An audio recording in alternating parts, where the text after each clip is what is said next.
headed back from Tampa, and I think we're going to be driving through Lake Butler here because I missed my turn through Gainesville. That was after I got pulled over by a state trooper on 75 and was going up a hill, then down a hill, and then immediately saw the state troopers there. And it was kind of cool because before that, I saw a white CRX, and I rolled my window down. I'm like, yes, yes. And he's like, yeah, he saw me. And then I saw him like kind of fly past me. And then I like followed him and was like in the slow lane.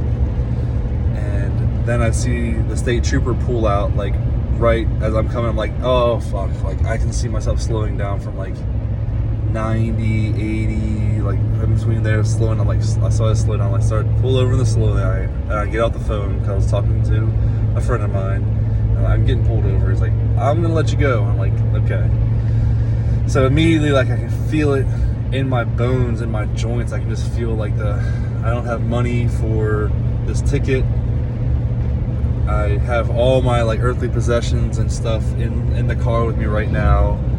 And you know, I'm luckily that I made sure my license is legit and my insurance is paid, and you know, there's nothing wrong with the car, and I have my driver's license on me. And I'm like, you know, can I reach for my bag? Like I'm just gonna reach for my bag and I'm gonna grab my ID. I have all that stuff in there, and explain to them like, you know, I've been changed my career and I'm doing something different. I'm doing art now, and so all my spiral notebooks and all my binders and folders that were in here are in a backpack. I don't have my registration, but it's on the back of the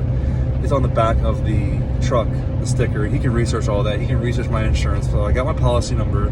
I tell him like, I'm very sorry, I don't have my registration paperwork with me right now. And he's like, well, he's like, he's like, this is a traffic stop. You know, you need all this info. And go to the car, comes back, and I don't have it. And then he's like, well, you know, I'm not gonna write any ticket. This, you know, he said, try to get like when he's like, when you after you go, he's like, try to get those papers because it's a $108 ticket for each one of those on top of like the $200 ticket for speeding.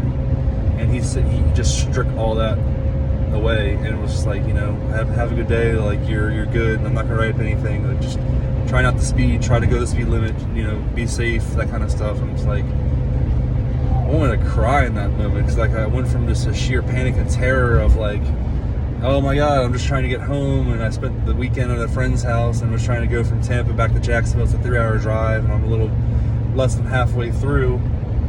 And you know, he asked me, is this my truck?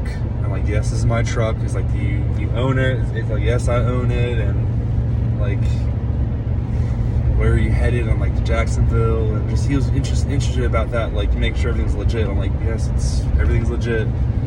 And you know, I said to him, I said, thank you. Like, I just wanted to say thank you for what you've done for me. You could have written every ticket, any ticket, you could have done anything. And this is, whenever we stopped the car, like you are, as a police officer, you are completely in control. And like, at the next stop sign, turn left. Like whatever happens, I have to accept it. I have to be allowing and accept the fact that you could have written me up for 3 tickets and drained what little money I had in my bank account, like drained that almost completely out. And I was explaining to him, like, you know, I had friends that when I left, like they gave me like a care package. It's like there's gas money in there, and I even told them, like, you know, I just appreciate that because like my friends that I'm visiting in Tampa, or even they're sending me back with gas money because that's where I'm at in my life right now. Is like they're helping me, and I'm just at a spot right now where like I was feeling nervous in the traffic stop. I was feeling scared because a police officer. I have all these feelings going through me. I'm like, I have a fear. Like I just felt that. You know? At the stop sign, turn left onto Southwest 6th Avenue, then turn right onto West Main Street. I was just telling my friend Jason about the whole thing before. It's like, it reminded me of when I visited my friend Nate, and his pit bull was there, and it was like, I was scared of him at first. Like he could bite me, and like I had no control over it, and like I'm scared of this dog, and the dog's like kind of just like seems mean or seems like vicious or whatever, and it's like, I don't really like that. Like I would probably, if the dog snapped at me, like kicked him. At the next lights, turn left. Maybe like disciplinarian, But Nate was there, he had the dog, he took care of it, and like I had this feeling after I left the police officer, it was like the same thing with the dog. Like, breathe. Like, the police officer can do anything to you.